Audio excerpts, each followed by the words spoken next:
This year's observance of World Oceans Day falls as the world restless with the COVID-19 pandemic, a climate crisis, and humankind's continuing assault on oceans, seas, and marine resources.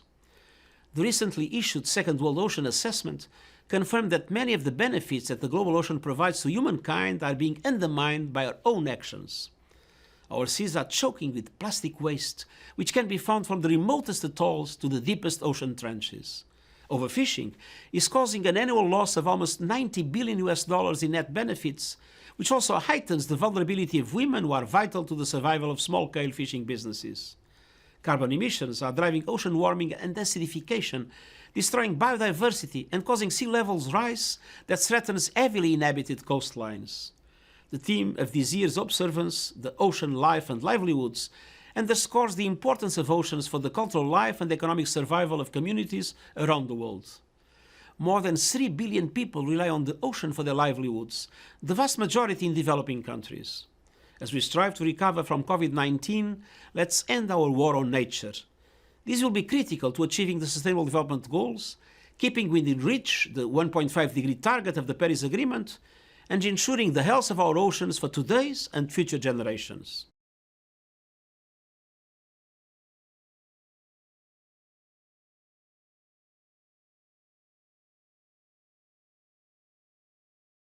Hello and welcome to this event. With this message from Antonio Guterres, the UN Secretary General, I'd like to welcome you to Ocean Week 2021 and to this event on protection, restoration, resilience, how the EU can turn the tide for our seas. This has been jointly organised by a group of 6 NGOs active in Brussels: BirdLife, Client Earth, Oceana, Seas at Risk, Surfrider Europe and WWF's European Policy Office. My name is Simon Pickstone. I'm a journalist at an EU environmental news site called ENDS Europe, and I'll be moderating this event today. Today's 90-minute session will be split into 3 panels featuring decision makers, policy experts and campaigners. We'll be focusing on 3 transitions: from extraction to resilience, from degradation to recovery, and from destruction to protection. But first off, I'm very excited to introduce 3 keynote speakers who bring us up to speed on the state of the oceans and some of the challenges that we're facing. So without further ado, I'd like to present Pascal Molé, the Executive Director of Oceana in Europe. Pascal joined Oceana in May 2017, having previously spent 10 years as Director of Executive Affairs for WWF in Switzerland. Pascal Lamy, the Chair of the Mission Starfish 2030 Board. Pascal, who needs no introduction, served for 2 terms as the head of the World Trade Organization and now serves on numerous advisory boards, is the chair of Brunswick Group Europe and the president of the Paris Peace Forum. And thirdly, we have Geneviève Pions, who'll be speaking after Pascal, the Director General and Vice President of Europe Jet d'Or, and member of the Assembly to the Mission Starfish 2030 Board.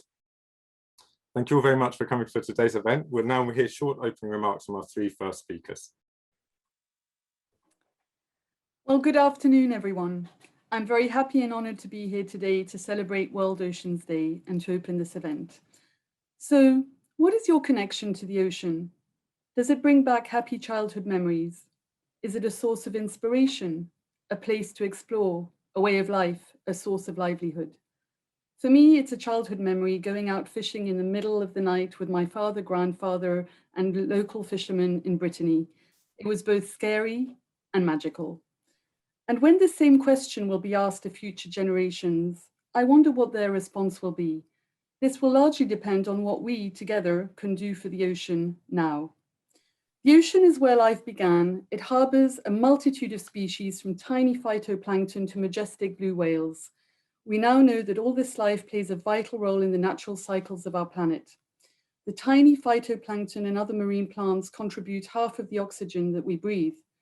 We also know that these majestic whales and other animals that travel along the water column play a key role in the carbon cycle, and that marine sediments are the biggest carbon store on the planet.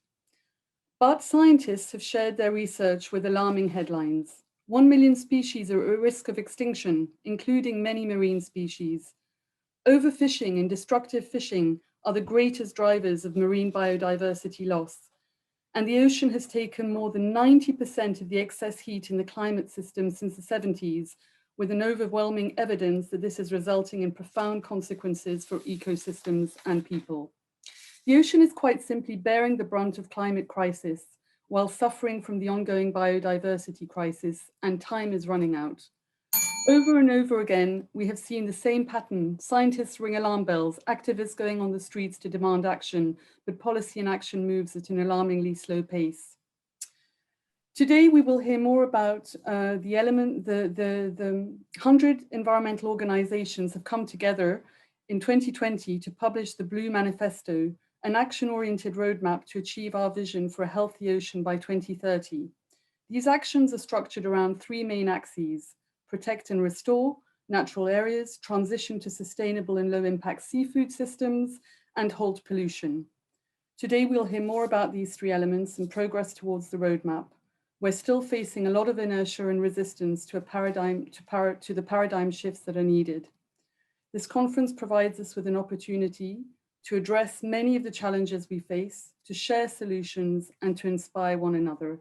And just to close, on a quote of hope and possibilities from Sir David Attenborough, "The ocean's power of regeneration is remarkable. If we just offer it the chance, we are in reach of a whole new relationship with the ocean, a wiser, more sustainable relationship. The choice lies with us."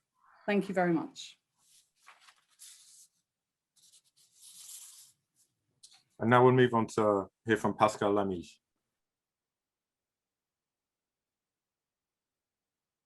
You need to turn yourself off mute.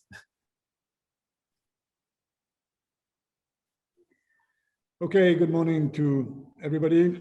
A few words on my side of introduction to Mission Starfish, which Geneviève Pons will also address after me.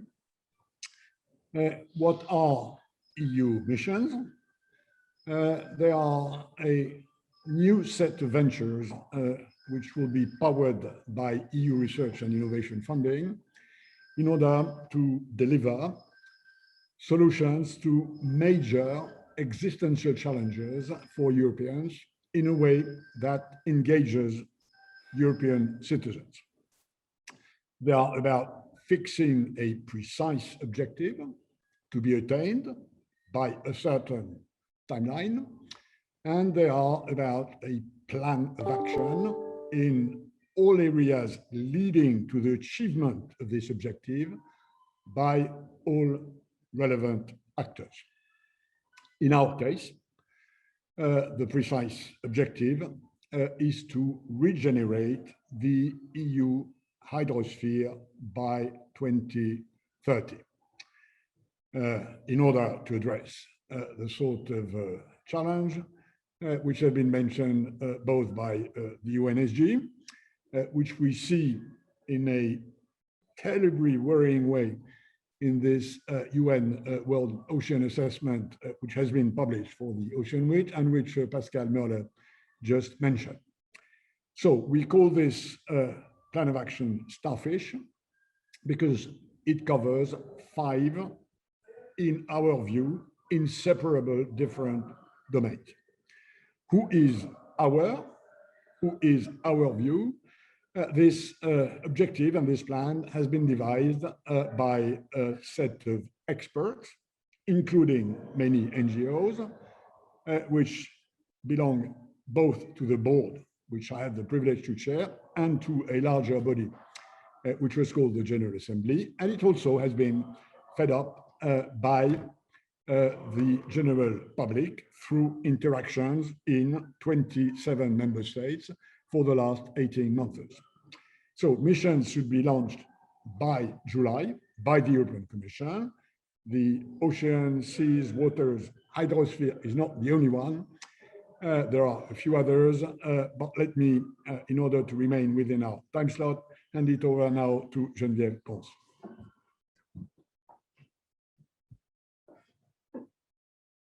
Thank you, Pascal, and hello everybody. I'm very, very pleased to be with you. In this mission, I had 2 roles. First of all, I represented the broader assembly to the board, as was said in the introduction. And second, and maybe most importantly, I chaired the group of contact with NGOs, and among them, Seas at Risk and WWF. I do not quote all of them, but many of you were represented in this NGO group. The NGOs have had a very important role in the shaping of the mission in two occasions.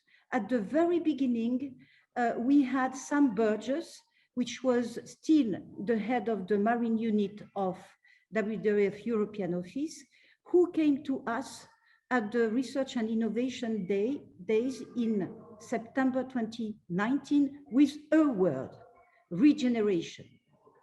And second step, a few months later, we had the presentation by Seas at Risk of the Blue Manifesto.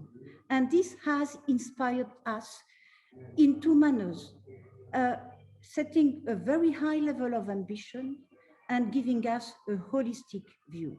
So Starfish 2030, as Pascal said, has one objective, restoration of our hydrosphere, and 5 ways to get there. 3 of them are direct actions toward the environment. Depollution, fighting pollution, zero pollution, that's the first one. Active regeneration, and decarbonization. But it has also 2 enablers, revamping governance and also having citizens acting. And I wish to speak about that because citizens consultation have shown us that they are very worried by the state of our ocean and waters, but at the same time willing to act. And Mission Starfish is giving them the tools to act through education, through information, through training, and through active participation, including citizen science. I stop here and wish you a wonderful conference. Thank you. Thank you all very much. I particularly enjoyed hearing, Pascal, about your childhood memories of the sea, and let's hope that future generations will also have those opportunities. And thank you, Pascal, Pascal and Geneviève for your explanation about Mission Starfish. I'd now like to move on to our first panel session, which will be on the transition from extraction to resilience.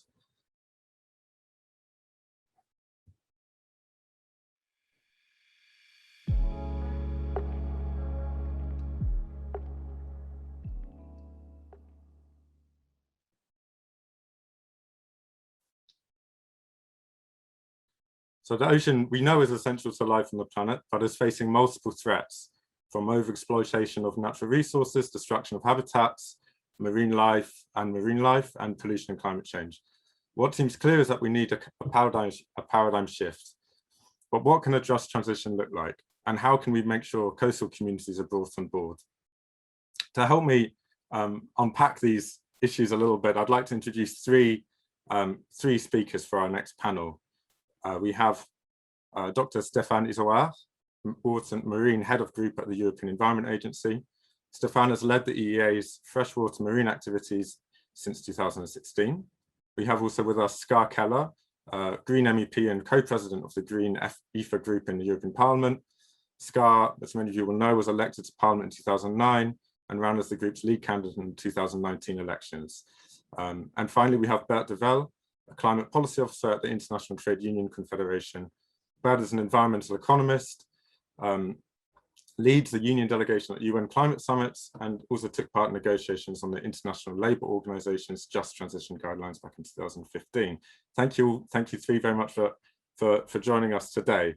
What I'm going to do is ask you each a question in turn, and I have my glamorous timekeeper who will ring a little bell when we're 30 seconds before the end of your allotted time, just to make sure that we keep roughly on track. Stéphane Izoard, I'd like to kick off by asking you whether you think we're on the right track to achieving more sustainable practices in the marine economy, particularly given that there does seem to now be growing awareness of the issues that we're facing. Do you think enough is happening? Okay, and hello to everybody, and thanks very much indeed for inviting the European Environment Agency to this event. I'm indeed leading the Freshwater and Marine Group at the EEA. To your question now, I think I would like to refer to the State of the Environment report that actually the European Environment Agency has published at the end of 2019, and also to a publication that we have made in June last year, exactly 1 year ago, which is called Marine Messages 2, which is actually, both publications are quite an exhaustive and broad assessment of the marine environment. It looks at the impacts on biodiversity in the marine environment. It looks at eutrophication. It looks at contaminants. And very importantly, it also looks at the cumulative impacts. So what do we see from this? Well, we see that the past trends really show a mixed picture when we look at the state of the marine ecosystems or biodiversity, or when we look at the pressures on and impacts on marine ecosystems. So the past trends over the last 10, 15 years show a really mixed picture. When we look into the future, we see deteriorating trends actually. So actually, the future doesn't look so good, and we can clearly see that there's a lack of, well, there's an implementation gap basically between what we can see, let's say, on the ground from the results of the data and information which are available to us, including the data and information reported by member states through the different directives, including the Marine Strategy Framework Directive, and the policy objectives. So there's an important implementation gap here, which is quite obvious, and which points towards the fact that looking forward, we don't see these policy objectives being met in the very near future. I need to make let's say an exception here, because it has to do with marine protected areas, where actually the designation of areas in Europe has been in line with the Aichi targets, which have been agreed under the CBD.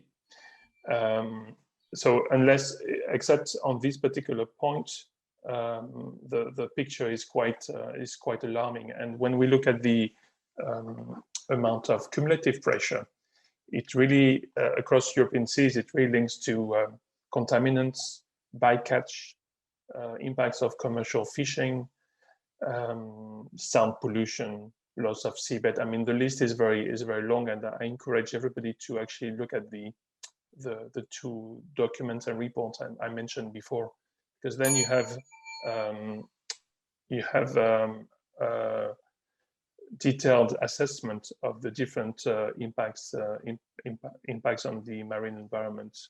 I take it that I should stop here, hearing the bell already twice, but you're the moderator, so you tell me if I have that's more perfect. time to talk. Thank you very much. Yes, great to hear. And we'll come back onto this theme of the implementation gap that you mentioned in just a second. Bert De Wel, I want to turn to you now to talk about the fact that the European Commission has now signaled that it wants to shift away from blue growth to sustainability more holistically for the oceans, in its recent communication on the blue economy, sustainable blue economy. Drawing on your experience in the trade union movement, how can the EU avoid making similar mistakes in other sectors of the economy when it comes to pursuing growth in the oceans? And can we learn anything about a just transition for coastal communities from the experience, say, of coal mining communities or other heavy polluting industries? Thank you. Thank you for this question, and also thank you very much for inviting us, because we're very happy that the organizations that organize this also take a look to just transition as a concept, to integrate it in marine protection.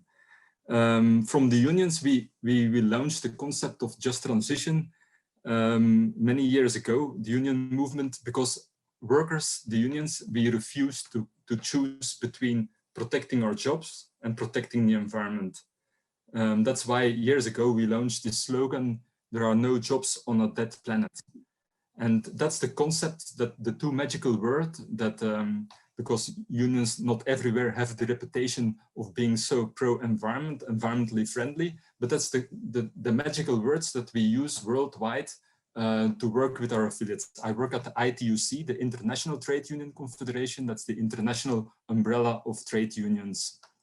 And this concept of no jobs on a dead planet, there are 40 million fishermen in the world, 20 million people work in aquaculture, millions of people work in coastal tourism sector, and they are very much aware that their livelihoods completely depend on protecting the oceans. And they also see very clearly, often they experience with their lives, that bad working conditions, bad pays, bad contracts, dangerous jobs often go together with overfishing, illegal fishing. In fact, the extractive model that is bad for the oceans is also bad for the people. And we see these terrible stories about human rights violations of people on fisher boats, especially also with the COVID situation. But people have to understand, and we are working around this, that labor rights are also human rights, and they are designed, they are decided in the International Labour Organization. And for us, we work very often together with human rights organizations and take them together. And our solution is then a just transition approach, where that's based on the work of the International Labour Organization. They have guidelines with plans where they put workers and employer organizations and stakeholders together at the table to decide jointly on the plans. Because, we're very much convinced that with win-win solutions, it won't be. In the end, it's the distribution issue, and we will have to work together. And the crucial word in just transition for us is social dialogue. Many politicians like to speak about the jobs created, the impact on people, but they forget the workers behind it, or the people that are involved in the policies. And that's why we think together, stakeholders, employers, and unions can develop better policies that can also lead to better protected oceans. Thank you. Thank you. That's perfect and beautifully timed as well, actually. Scar Keller, I'd like to come back to this idea that Stefan mentioned earlier of the implementation gap. And obviously, one of the things that we have in the EU context is a whole load of marine legislation, environmental legislation, common fisheries policy, etc. And yet, ocean health and biodiversity still seems to be in decline in the oceans. How, in your view, does the EU break this pattern of setting new rules and continuing to see biodiversity decline in our oceans? Yeah, thanks a lot. Thanks a lot for having me. And I think that's exactly the right question. I mean, of course, we have some beautiful laws. There's a lot of laws that could be much more beautiful from our green point of view. They're not at all sufficient. And right now we're working on some of those. But indeed, even when we have very good laws in place, we're lacking totally with the implementation. And partly that's due to things like training or resources. But I think the main problem is the lack of political will. And there I want to come back to an example that Stefan actually mentioned, marine protected areas. Because you mentioned we're on track, which, you know, one could say we are, because on paper we're good on track with protecting areas.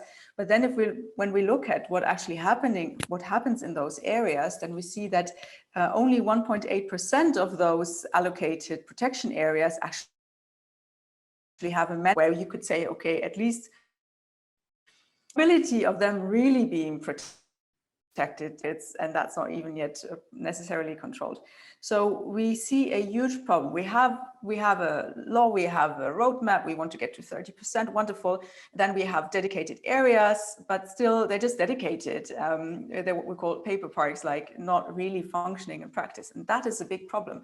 And that's just one example. And we see it in so many areas around the ocean, but also in other nature protection things. And I do think that is because the lack of political will and practical will to get to grips with this nature protection thing. It's just not a priority for many because, you know, okay, sure, we want to protect this area, but then we also want to build a road here, or yeah, we want to protect that sea space, but then the fishers are not happy about that, and there's an election coming up, you know, this sort of thing.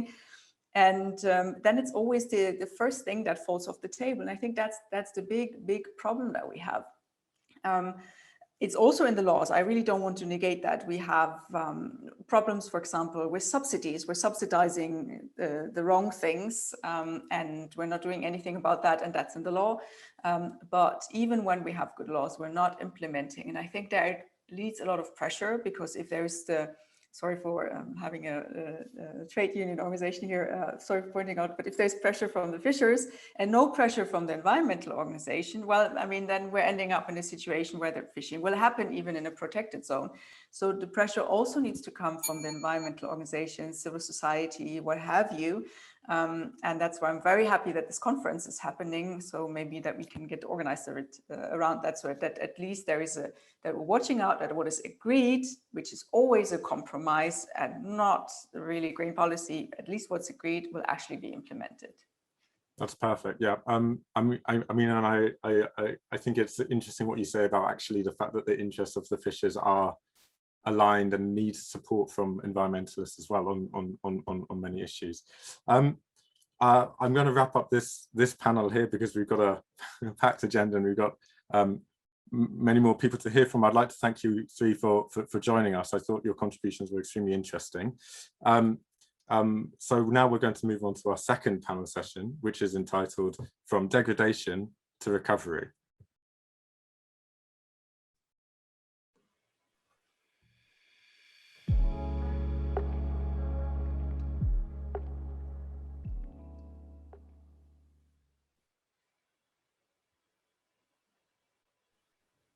So in this panel session, we'll be focusing on the need to move beyond conserving and protecting remaining ecosystems to how we go about restoring them or starting to restore them, which environmentalists and conservationists now believe is a way to turn the tide against biodiversity loss and address some of the impacts, at least, of climate change.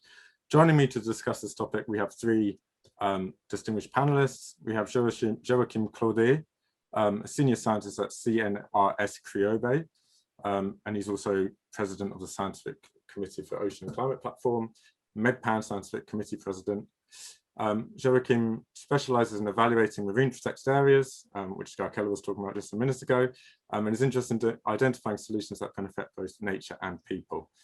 Joining him is Zafer Kizikaya, the president of the Mediterranean Conservation Society. Zafer is a professional conservation photographer and a marine conservationist. He co-founded the Mediterranean Conservation Society in 2012 to campaign for establishing more marine protected areas. Finally, we have Karin Dubsky, the coordinator and founder of Coastwatch Europe. Karin is also a marine ecologist at Trinity College Dublin in Ireland. Thank you all for joining me. What I'm going to do for this panel is, again, go one by one, ask you a question, and you'll have 2 to 5 minutes to answer. So Joachim, I'd like to start with you. And in your view, what can we do in order to enable the recovery of the oceans by the end of this decade? So I think 2030 is a sort of benchmark year in terms of halting, reversing the decline in biodiversity and starting to create a recovery. What needs to happen, taking into account particularly the economic and social needs of the coastal communities in the areas that are most in need of restoration? Thank you for inviting me to this event and for this interesting question. There are many things that we can do, so I cannot review them all, obviously. But we have solutions. The only thing we need to do now is to implement them. And one of them, you just said we need to switch from conservation to restoration, but a very powerful tool to do both is marine conservation, marine protected areas, because they are a tool that can be used for passive restoration. So when we do restoration, we have active restoration, where we try to implement manually new habitat, and we have passive restoration, where we remove threats and we let the ecosystem recover by themselves. And MPAs are really powerful for that if they have the sufficient levels of protection. So if they are fully or highly protected, because they can be used also as a tool for sustainable development. Because when you have more resilient ecosystems inside an MPA, because they are well protected and well enforced, those ecosystem fisheries, for example, or other users that use natural resources, they can rely on. Outside, there will be more and bigger fish to catch, for example, and these can benefit fishing grounds. And in many instances, we have scientific evidence for that. It can offset the lost fishing ground due to the MPA. So they can be used for restoration and for sustainable development. And there have been some studies in the Mediterranean Sea that showed that even you can have more profitable jobs around MPAs because fisheries benefit them, activities based on tourism benefit them, and recreational fisheries related activities can benefit MPAs. And when you restore inside MPA habitat that can be used to protect from wave energy also, you can decrease the risk of extreme events on households. And also, I see I don't have any more time, but I would say that it can be a tool that is used also to foster sustainable activities when you use a zonation inside an MPA to preserve traditional cultural activities, including fisheries. Fantastic, thank you, Joachim. Karin, I'd like to bring you in on this question as well now. What I found particularly interesting is the distinction active and passive restoration techniques. And in your experience, how does this work, and how important are marine protected areas in fostering actually recovery as well as simply conservation? Thank you. Thanks very much for having me. First of all, I think there's more than just passive and active conservation, but I'll start with those. So I don't know if anybody knows what this is. Yesterday, this poor little Zostera marina was accused of being an invasive alien species and all sorts of things when we checked with the public. It's this high, maybe knee high. And coming in its wake is this, which you might also recognize, Sargassum newticum, nice invasive alien. When the Sargassum comes into a seagrass bed, it shades out the seagrass and the seagrass disappears. So an active intervention can be to remove the Sargassum so that the seagrass can then itself recover. What we have at the moment is an incredible time lag before something happens. And we don't have enough prevention. We don't prevent enough damaging activities. So I think I totally agree with what Joachim said, but I think we have to complement it with some other things. There's also something else. Look at this. This tiny little, there's a crab here. I don't know if you can see it. And in my hand, there's another little crab. See how tiny she is. Nature made these in a complicated fashion. And every year when they molt and you see the bodies washed up, people tell you, oh, there's a mass death of crabs, but there isn't. This is just them molting. So we need better understanding. We need people to really love their local shore. And we need government to stop funding with EU funding inappropriate assessments, which facilitate the wrong and damaging activities. This EMFAF has to be different to the last EMFF. Thank you. I'd actually like to stay with you for a second, Karin, if that's okay. You mentioned the EMFF, and obviously the EU's got a whole, we've already touched on this, a whole range of legal instruments. And the European Commission, we know, is drawing up a proposal for a nature restoration law. In your opinion, what exactly should this law contain? How can it help actually encourage restoration of ocean environments? So first of all, I think it's absolutely brilliant that has finally given birth to this restoration law. We have to make absolutely sure of so many parts of it. It's like a mosaic, which has to have all its parts in place, otherwise it won't work. I have been to court many times where the judge asked the perpetrator of an environmental damage to pay a fine. And nature was sitting there, invisible to the judge, suffering. So this has to change. It has to be mandatory that if you damage, you not only restore your own little bit, but extra. Restoration also has to be a magic thing, which people see. People get so enthusiastic about cleaning their beach and they stand back with their bags in their hands, make a photo on the beautiful beach. But they don't yet understand the beauty of nature, how many things are there. And when you introduce children to it, they suddenly realize it. So restoration has to be an image in people's minds. They have to want something special. And in terms of sort of specific policies and that which happen at the EU level, we need yes, indeed, we need all those targets. But you know, I can tear my hair out with targets. Do you know how badly we have managed to not reach those targets? And what do? We sit down and we spend ages developing a new target. This time around, it has to be different. We have to now, this week, make a difference. And yes, I do agree with the targets, but that's not enough. Okay, that's a good point maybe to bring in Zafer here. Clearly, this now we're going beyond the kind of EU policy context and looking into other parts of the Mediterranean, for instance, where you've been working. What's the most important? What would you see as the most important examples that we can turn to elsewhere outside of the EU in terms of nature restoration, in terms of generating this enthusiasm for restoration? Thank you for your invitation and thank you for the great question. And also that's a great pleasant coincidence being with Joachim here, because everything started with him 2009. I was taking a course from him about establishing marine protected areas. And when I came back, we designated the areas with the broad stakeholder groups. And finally, they have been established. In addition, we managed to establish 300 square kilometers of no trawling, no purseinin area, which are the fishes are still threatening my life. Doesn't matter. But one thing I remember from Joachim, nothing is important. Everything is on the paper. The one thing matters: enforcement, enforcement, enforcement. I never forget these three words. And as Karin and others said, there is no political will and there is no practical will from government at all.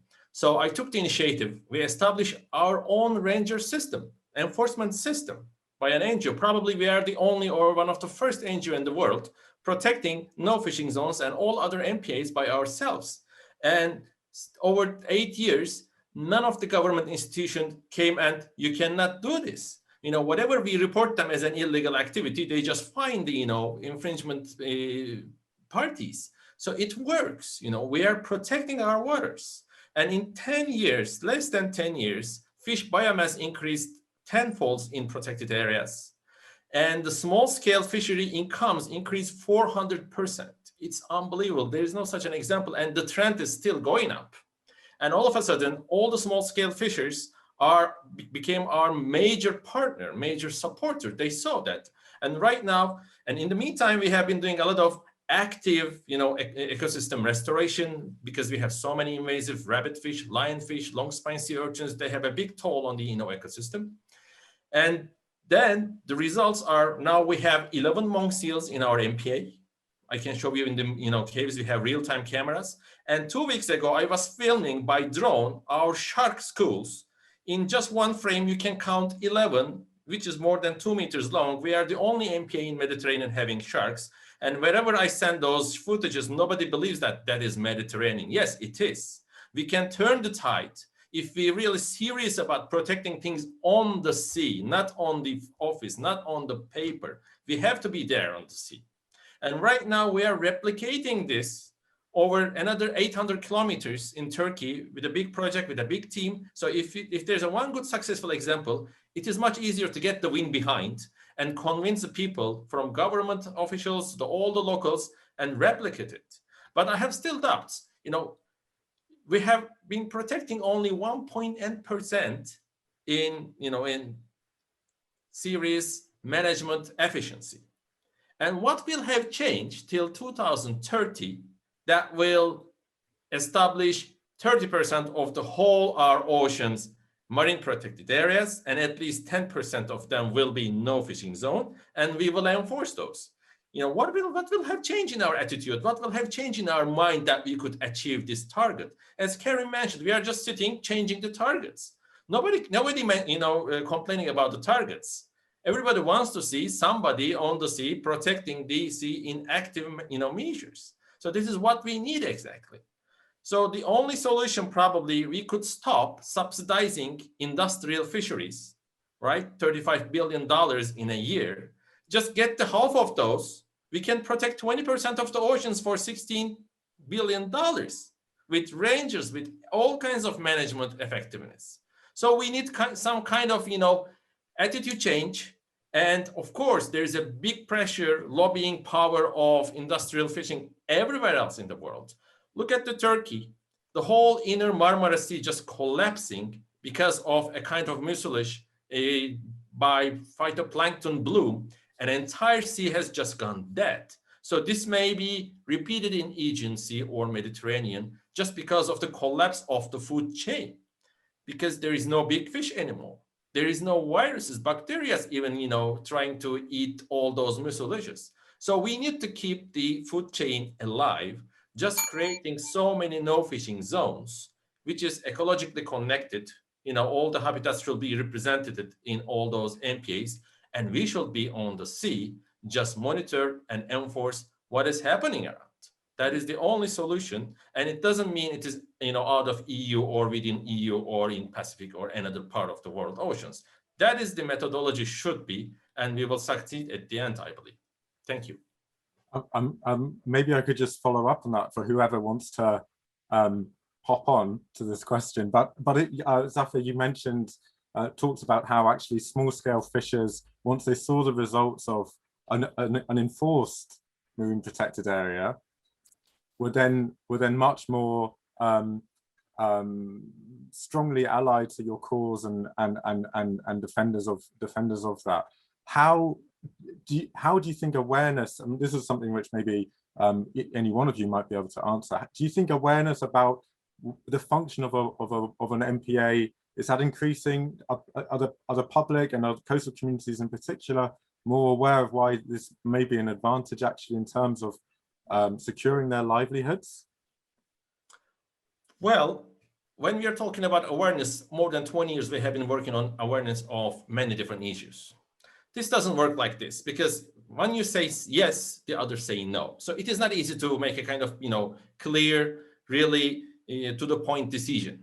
I believe right now, looking at all the political, pressures, problems, users, stakeholders, probably now it is the time to have top to bottom approach.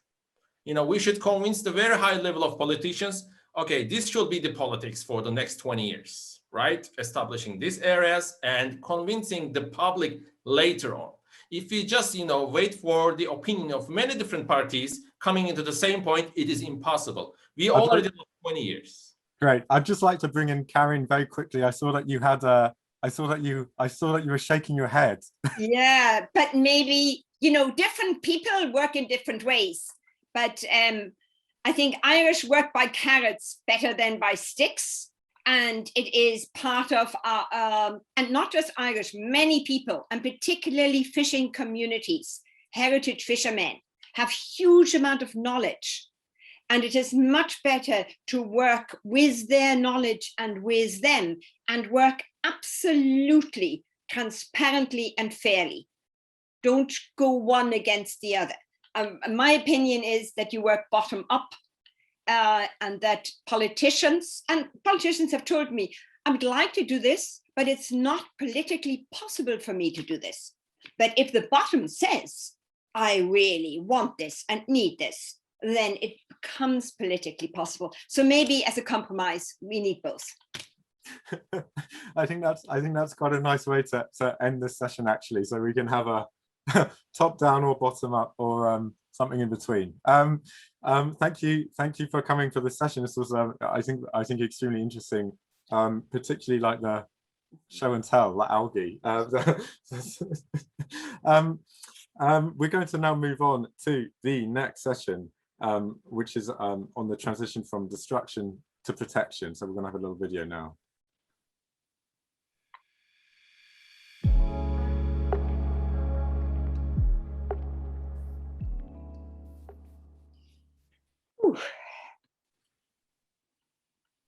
So in this session, we're going to be taking a closer look at two particularly serious problems for marine life.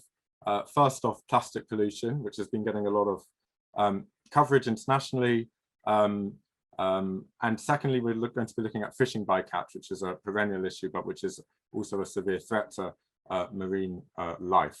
To discuss these two issues, I'm delighted to introduce three speakers. We have Veronica Manfredi, the Director of Quality of Life in DG ENVI, which is the European Commission's Directorate General for Environment. Veronica is a lawyer by training, and her team at the Commission represents the EU in talks within the UN Minamata Convention on Mercury, the Convention on Long-Range Transboundary Air Pollution, as well as providing support to the work of 4 regional sea conventions. Welcome, Veronica.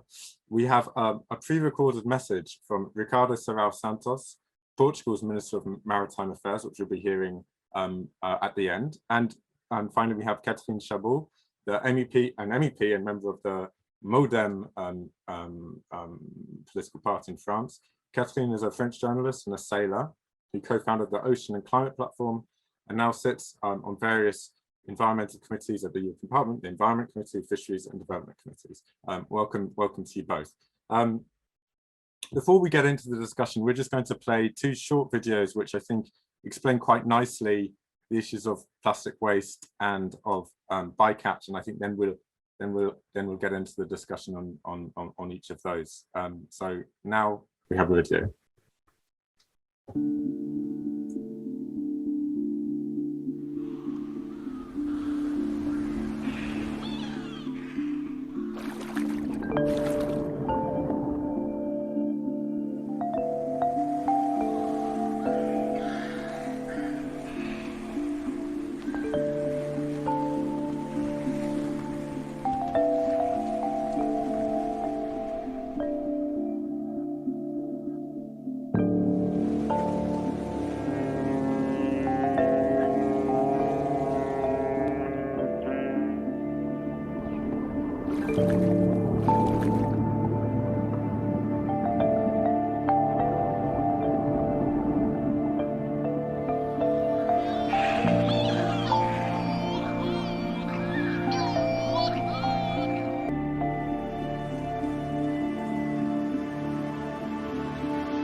Washing ashore on beaches, floating on the surface or piling up on the seafloor, the ocean is now filled with 5 trillion pieces of plastic debris, the equivalent of 269,000 tons of rubbish.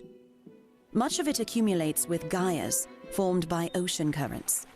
The largest, the Great Pacific Garbage Patch, is located between Japan and the United States and could measure up to 3.43 million square kilometers, 6 times the size of France. And all this 100% human-generated rubbish, of which 80% comes from inland sources, endangers marine life. Each year, 8 billion plastic bags are discarded into the environment. 690 marine species are directly threatened by this pollution.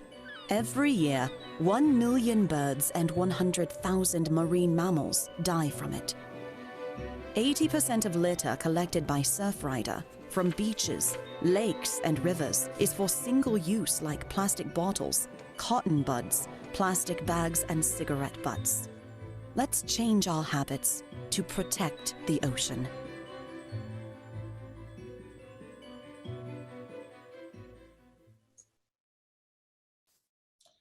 So we'll now turn to a quick discussion on both of those topics, and we're going to start with bycatch. So to Catherine and Veronica, I think first off, it would be interesting to hear from both of you in turn about the EU's plans to tackle the issue of bycatch of sensitive species. given that things don't seem to be improving yet, what can the EU do in kind of related topics? What can the EU do to improve data collection of bycatch, and how can it ensure the fishing industry adopts effective mitigation measures? I'd like to start, Catherine, with you, and then we'll move on to Veronica. Yeah, thank you very much, first of all, for your invitation, and good World Ocean Day to everybody. I'm a little bit sorry because I'm a little bit busy. You know, I'm in Strasbourg, the first time since 1 year, and we are voted. We will vote today an initiative report on biodiversity. So we had a lot of work to push our colleagues to go on the good direction to protect ocean. So first of all, on bycatch, just a personal comment, because I had, when I was a sailor, I raced twice around Antarctica. And, you know, it's a place on the planet where you can see a lot of albatross. You are always with albatross. And I know that the problem of the albatross has been tackled thanks to the scientists who went on the boats. And I think we have a lot to do to promote selectivity. We need to support research and innovation. There are a lot of innovations on the ground, such as camera, that could help identify fish while still in the water.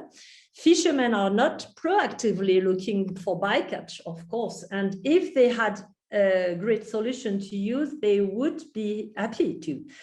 And I would like to speak about on cetaceous bycatch. I've been involved in bycatch at the national level and trying to find concrete solutions to put forward. I have recently, for example, visited Pelagis, which is an observatory that helps collect data on cetaceans, and have organized 2 meetings between fishermen and skippers and ship owners on these 2 issues: dolphins, bycatch, and collision with cetaceans. Because we all speak about bycatch now, there is an awareness on this problem, but nobody is speaking about the collisions with cetaceans. And as a skipper, I had a few during my life. So, and as I expected, there are a lot of common solutions which they can share.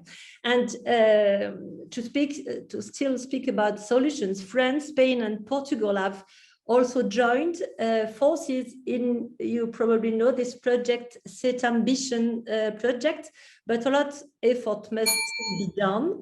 The idea is to coordinate between countries that see a lot of dolphins and cetaceans being washed up on the beaches.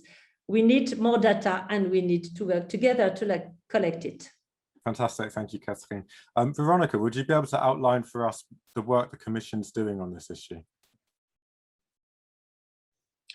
Thank you very much. Really honored to be with all of you today. Well, first of all, maybe let me take back from the previous session, where I think a key message which has been passed is to change and improve things, we have to work at the same time, top down and bottom up. And let's face it, what we can provide as European Commission is essentially an impulse for a number of things that will have to happen also granularly, and hence the role of everyone is so important. What have we done in the meantime? Well, you know very well that there is a very strong commitment in the biodiversity strategy towards 2030 to reduce and to the largest possible extent completely eliminate bycatch. To get there, what do we do? Well, a number of things. First of all, we never deny our own role also as guardian of the treaty. So on cases which are repeated and bad lack of enforcement actions, we take action also as guardian of the treaty and develop strategies for better enforcement. There is an agenda for research and innovation, like the honorable member was pointing at, because there is an issue also about the designs and the equipment of the ships concretely. So this is also something that we are co-financing through our financial instruments. We're working very closely with our colleagues in DG Mare, and I'm delighted to know that Mrs. Bicheva will be joining the last subsequent panel. For example, now you know that we've just launched a consultation on our future action plan on better preserving fishery resources and marine environment, because we see that this is a topic which is even iconic, I would say, of the fact that we can create win-wins. Who wins out of a bycatch? It's not wanted by the fishermen. It creates bad image for all the countries that are not able to stop it. So it creates huge political problems.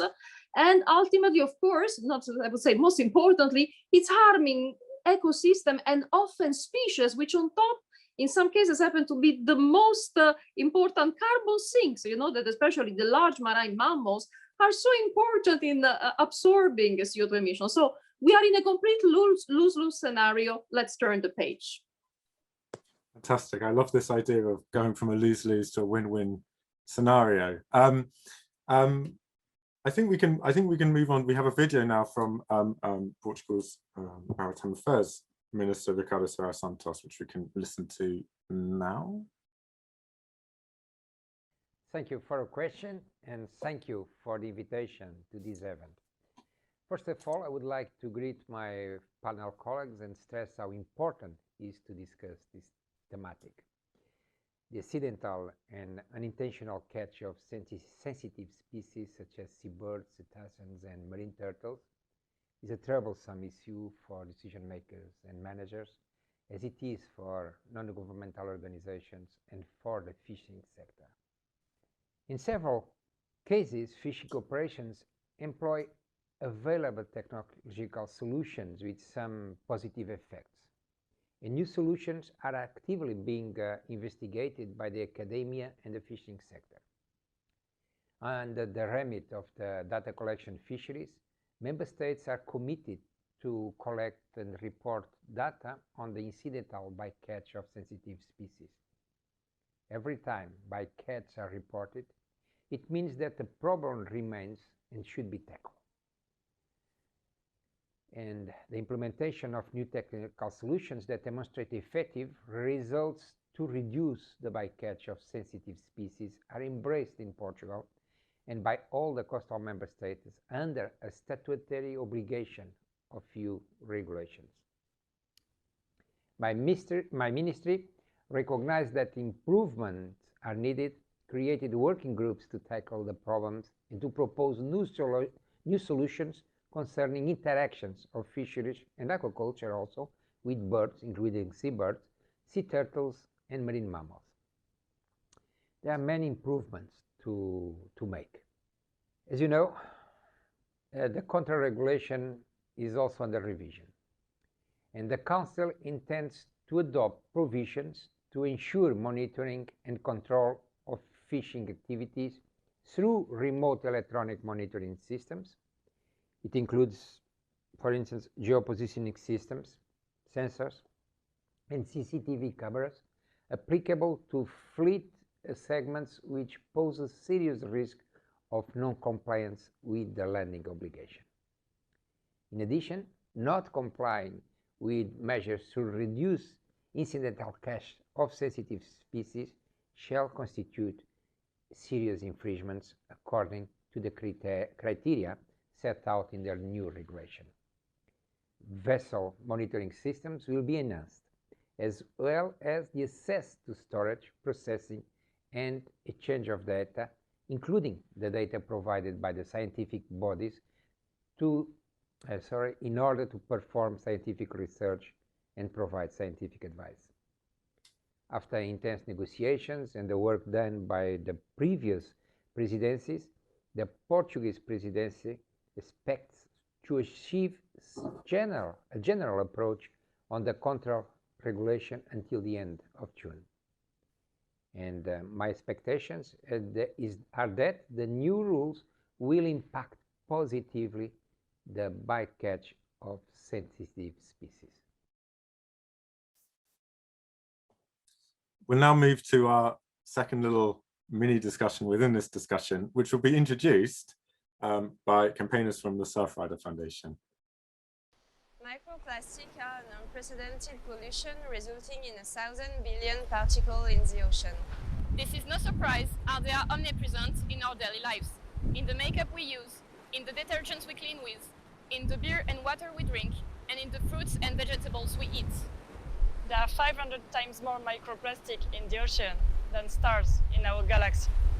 After the adoption, in 2019, of an instrumental EU directive to address single-use plastic pollution, what do you think the EU should do to stop plastic and microplastic pollution for good?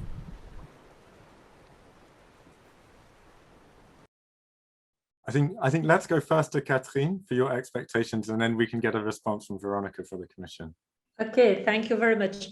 As you probably know, because I speak of that very often,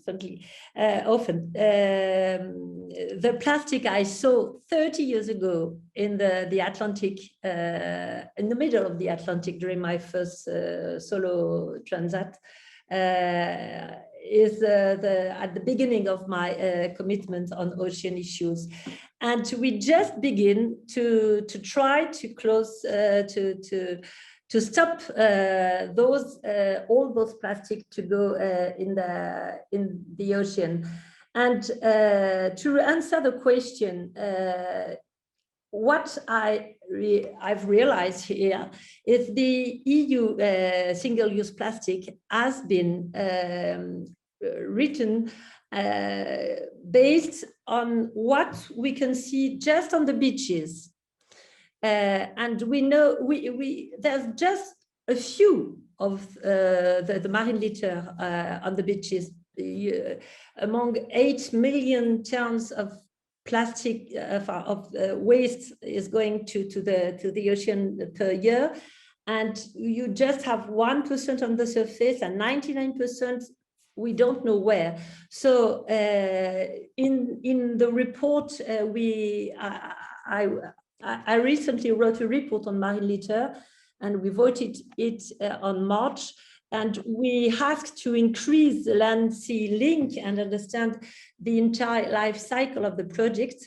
We have to push a systemic approach because it's a systemic issue, increase circular economy in fisheries and aquaculture, better understand the ocean because we don't know exactly what is the impact on the ecosystems, better control the transport of plastic pellets, as shown by the recent accidents in the Sri Lanka, act on hotspot of waste, even in the rivers, because it's not only an ocean problem, it's the problem begins on the rivers, and clean up rivers and streams where waste already starts to fragment, and extend the scope of the SUP, single-use plastic, for example, to expensive polystyrene used in fisheries. We have a lot to do, and I just want to highlight that last week I launched an appeal for everybody to share their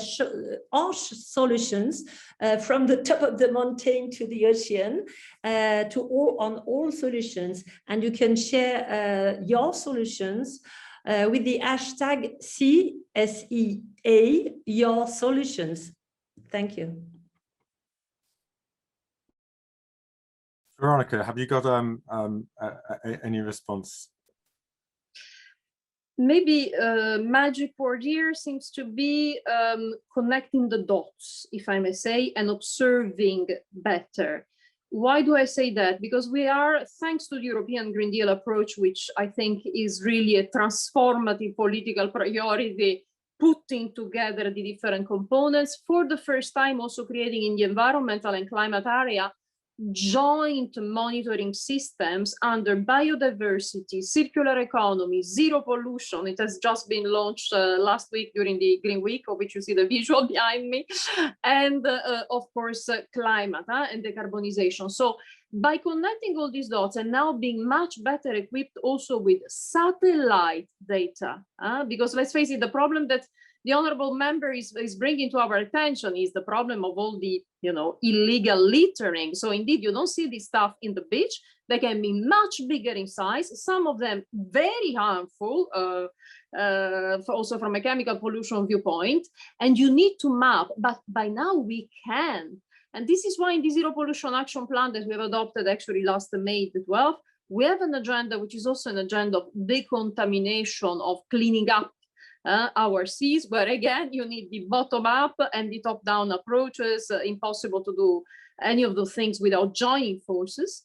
But my reply is, yes, we are building that future where we will see a number of things. And this is important for the enforcers, because often there are also issues of, breaching the laws. If the waste key will be implemented correctly, certain things should simply not happen. So there is an enforcement agenda. There is an agenda, of course, of really avoiding further deterioration of the pollution levels of our seas across the board, and of transboundary cooperation among countries, which is also a very delicate point from what we know. From what, for example, from the area of illegal waste stemming still from the Second World War. So not always easy to handle. Thank you. I wonder if I could actually come back to this, pick up on this thing of transboundary pollution, because the Commission has been quite widely praised by green groups for its work in terms of building a diplomatic movement towards a global plastics agreement at the UN, at the next UN Environment Assembly in February. Could you talk to us a little bit about the Commission's work at building an international coalition? How is that progressing?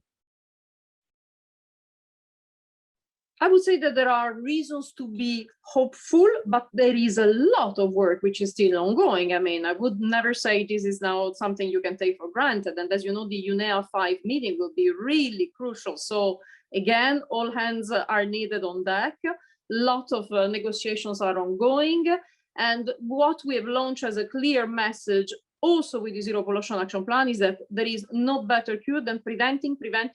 So you will see an array of regulatory and also some softer measures which are in the pipeline being cooked across the Commission department to prevent also litter, and in particular plastic and microplastic, reaching our oceans. But it's such a change also in the way we consume, because if also as consumers we would really all collectively change what we buy and how we buy, it would kind of, put further pressure. And I see it happening as a consumer myself. I see already this change happening. So we should unite forces from all strands, but count on the European Commission to be really united in this. Fantastic.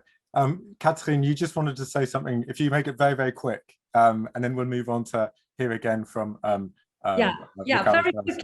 very quickly, we need, and I support what Veronica was saying, and I support the Commission of all its efforts. We need to implement the mission Starfish, because there's a very wonderful view of the link between land and sea. So we need absolutely to support it and to be more coherent, And last thing, for me, it's an anniversary today, because 3 years ago, we launched the appeal for the ocean as a common good of humanity, a global common. And I would like, I take the opportunity to speak about it to Veronica. And we need all to be responsible. We are all responsible of the health of the ocean, individually and collectively. That's all. Thank you. Fantastic. Thank you very much. We'll now go to Ricardo's video message. Thank you. There is a common understanding of massive and pernicious use of plastic, and that we have to set back fast and furious on which concerns single-use plastic, among others.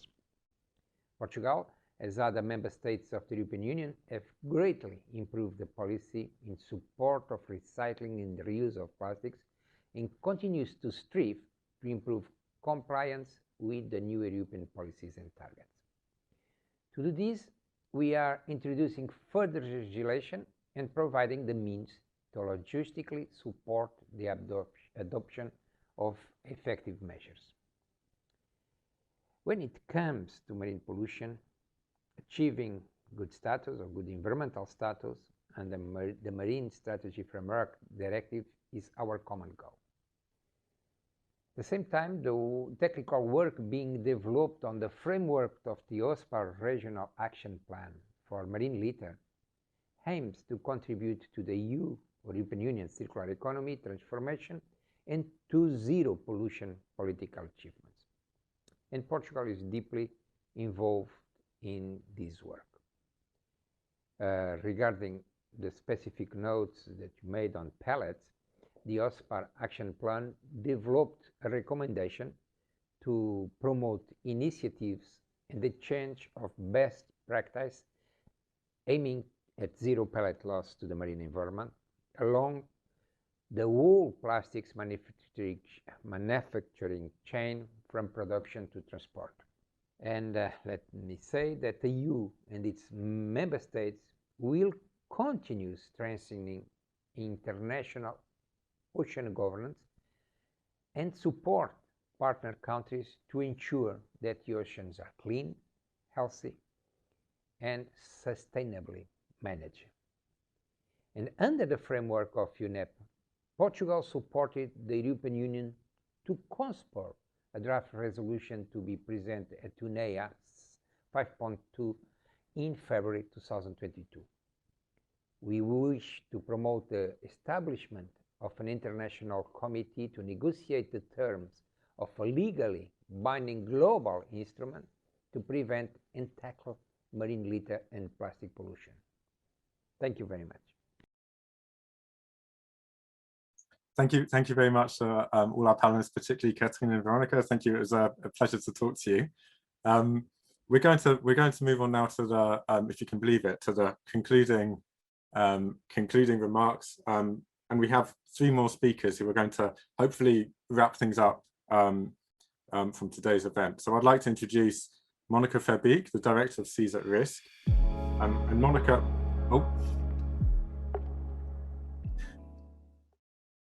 I'm sorry, I got ahead of myself. Monica will present the main findings of the Blue Manifesto 2021, what you saw on the screen, which is a roadmap put together by today's hosts, so our 6 NGOs, on how Europe can achieve a clean, pollution-free ocean by 2030. Welcome, Monica.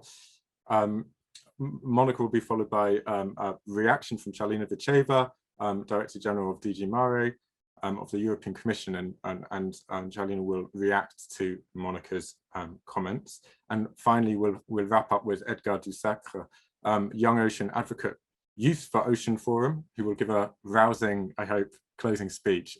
Welcome to you all. Monica, would you like to kick things off? Yes, thank you.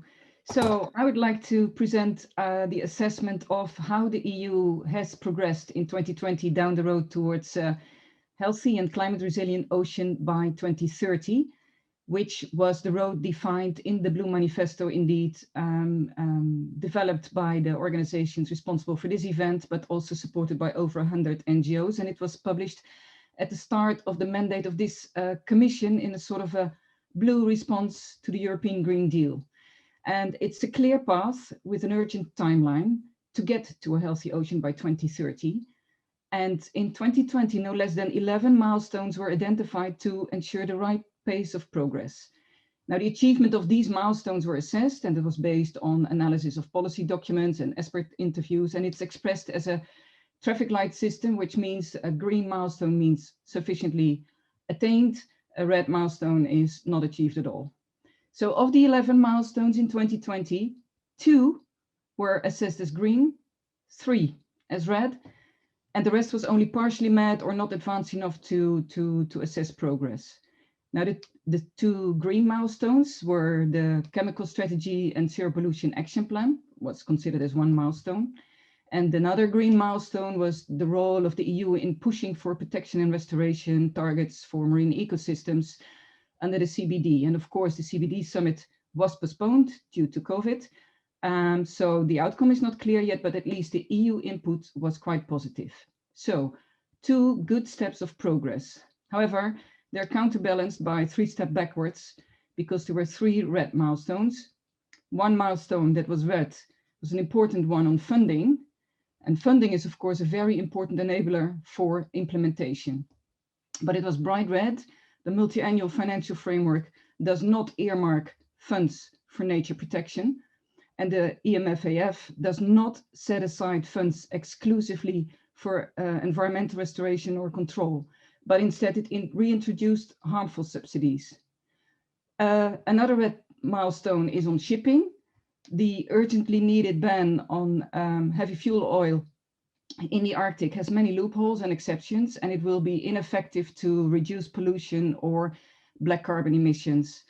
And also measures to limit ship speed, which would be an immediate good measure, did not progress at IMO, but also due to insufficient support from the EU.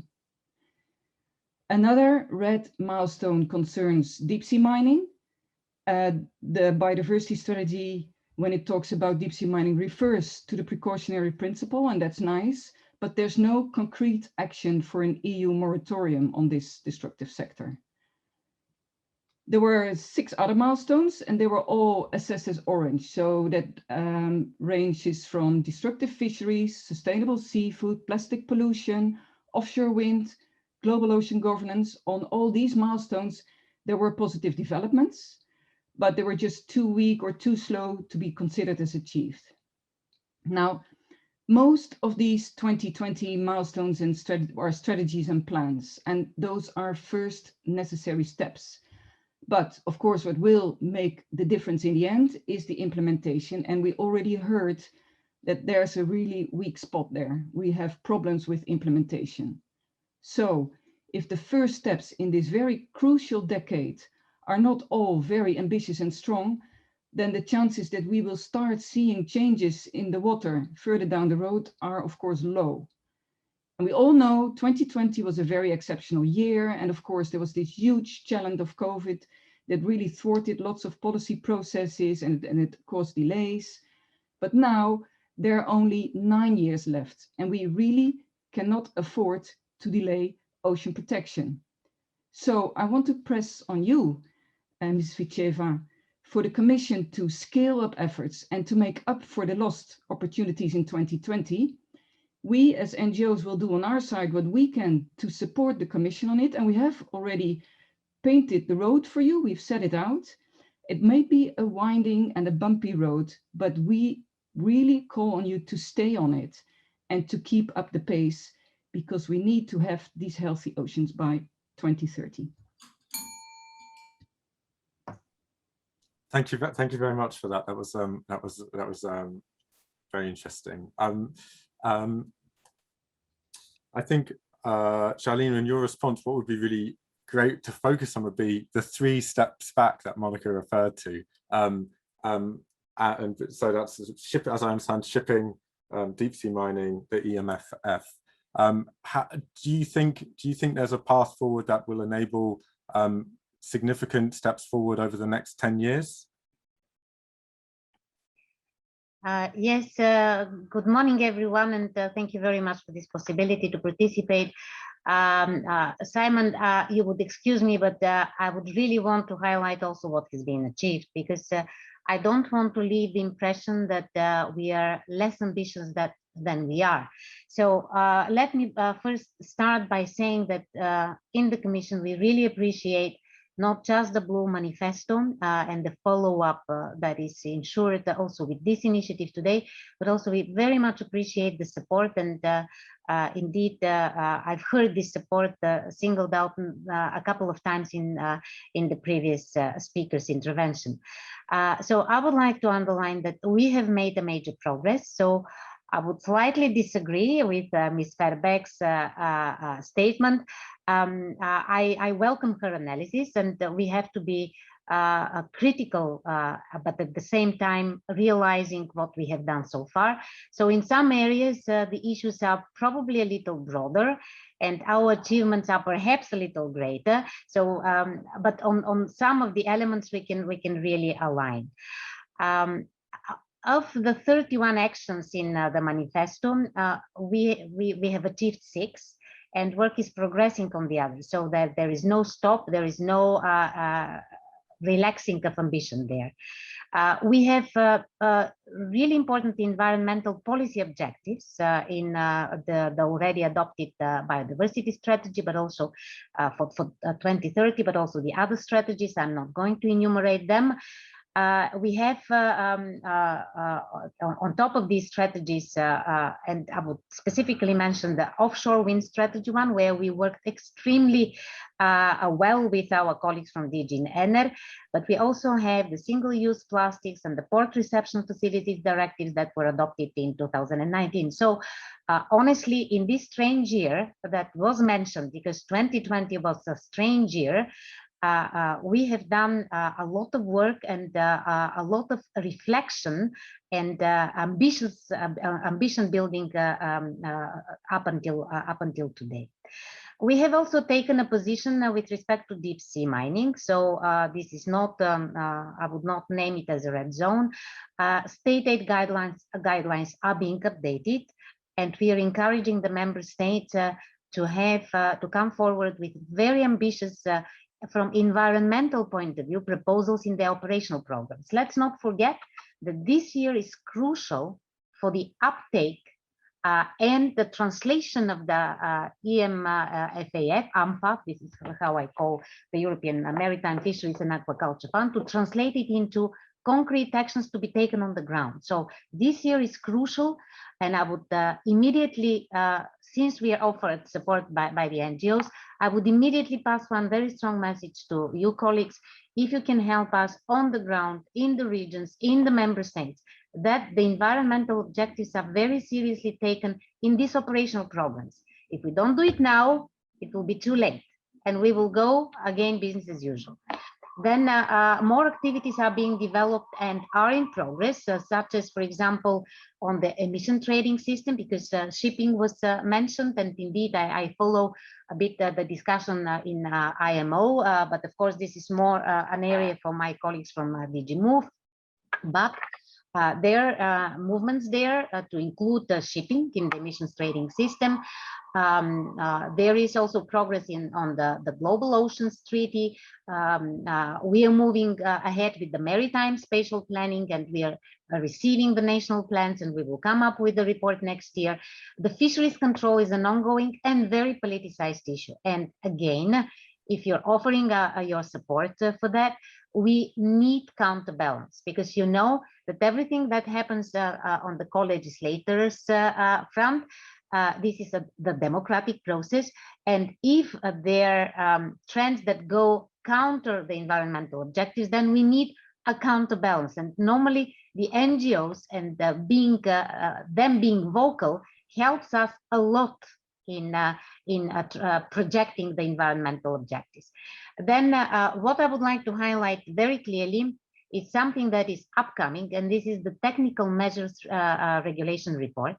This is a very important milestone, and it will be even more importantly followed by an action plan to conserve fisheries resources and protect marine ecosystems. So this is very high on our radar screen, not only in DG Mare, but on the Commissioner's agenda, and we will try our best to make an ambitious move there.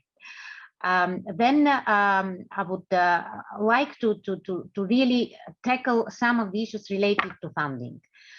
On the EMFF, the target for biodiversity objectives in 2026 and 27, it is 10%. And this is 10% of the EU annual spending. Let's consider from where we started. I think this is a very good result, especially if we consider that the MFF was agreed in one of the most difficult economically years. So I don't think that we are making good if we understate our achievements. Of course, let's not forget as well that more can be spent by the member states. So this is only the limitation below which we cannot fall. So the ambition can be even higher, and we can trigger the interest of the member states also through MFAF programs to go a bit higher. The MFAF is focused, actually, you're saying that there is no specified budget for one or another target. But honestly, the whole scope of MFAF is so well aligned with the biodiversity strategy that it can, all in all, very nicely contribute to the biodiversity strategy, to the overall climate target. And again, our work now should concentrate on the programming cycle.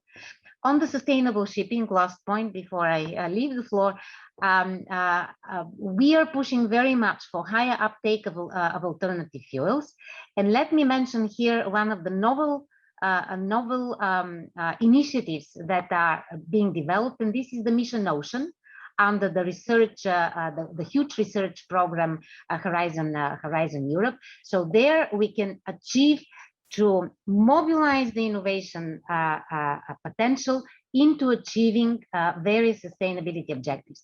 Uptake of alternative fuels is one of these. Last point, I would like to say that I strongly disagree. So on all the previous points, I can agree or kind of understand the points that were shared. But I strongly disagree that we reintroduced harmful subsidies. You know that the Commission was the strong hold of the ambition not to allow reintroduction. There were very high risks. They were very close to materialization. The co-legislators, in the end, we managed to sustain the line, and we managed not to reintroduce the harmful subsidy. So I would, my pledge here is a word of caution. We have to be very cautious of what we are projecting to the world. So for the moment, I would say that the harmful subsidies are not in MFAF, because we did a huge effort also owing to the great support of the NGOs. And I would like to word it very, very clearly that it is important also for our public environment at home, but also it is important for how we project ourselves globally. So this last point is for me extremely important. Thank you very much. And I think we're going to leave it there. Thank you both for your comments. I'm sure there's some areas of convergence, other areas of disagreement, and no doubt that will continue. But I appreciate you both being here and explaining us a little bit more about your work. I'd now like to move on for our final closing remarks from Edgar du Sacre, who is a young ocean advocate for Youth for Ocean, for the Youth for Ocean Forum. Welcome, Edgar. Take it away. The floor is yours. Thank you. Dear ocean actors, dear change makers, thank you for such an insightful event and conferences, and thank you for the engagement through Ocean World Day and World Ocean Week. First and foremost, I would like to thank the organizers for giving me the chance to take the floor in the closure of this virtual high-level event. I am Edgar du Sacre, co-founder of the scientific NGO Port Assurances, and recently named Youth for Ocean Advocate, and recognized by European Commission for work that contributes to the preservation of Atlantic Ocean. Today, I have been invited to speak for the Youth for Ocean Coalition, a European-level network of various projects working towards ocean protection. Our main goal is to carry the voice of young European actors to promote our concrete action with a will to work with you all, today's actors, to build the sustainable world of tomorrow. This is the first time in the long history of the biosphere that our species has had the possibility of becoming aware of its own evolutionary future and even of being able to control it. It is also the first time that a species has had to assume an evolutionary responsibility towards all its other living partners. As we heard today, during these really inspiring debates, the actual oceanic situation is far from good, and the rigorous scenarios of scientific research are not drawing a better short future. We have to be aware that oceanic fauna and flora health and specific whales are seriously declining, and that with the paradox of base ship lines, our own efforts are often not enough. We have to be aware that crucial habitats as mangroves, coral reefs, seagrass are every day a bit more threatened.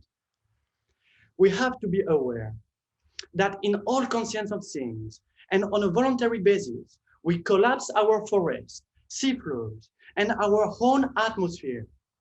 We have to be aware that only 1.18% of international water are protected and that only 2.7% of the marine protected areas on the 7.5% announced are really efficient.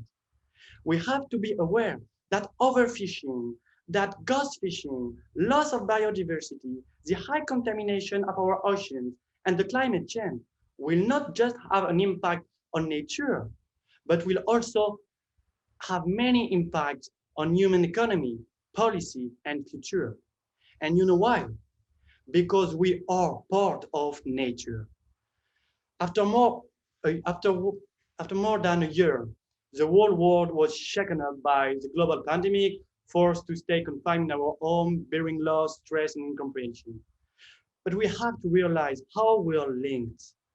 Today, more than ever, we have to learn to look at what's right beneath our eyes. Today, we have to understand that without interconnected relationships, negotiation, and policies, we won't be able to face the catastrophe facing our interconnected blue world. I know it's easy not to look. I know that if you are here, it means that you somehow care or want to learn about the ocean's complexity and vulnerability. But we need to work together in order to raise awareness and inform those who aren't with us today. We need to make them look. We are aware, as some have shown today, that solutions do exist. We need to push them in order to implement them. I have hope that we can pursue our action and make a real difference if we learn to collaborate and listen to each other. We are all around the world, only waiting for high-placed decision makers to ask us, and we will jump on the occasion to help and act. We are ready to be your hands on the field and to act for change. We will only be able to help out and assist in policy if decision makers and those with that power show us a coherent discourse and an unbiased changeful regulation. We have to stand out together for our future.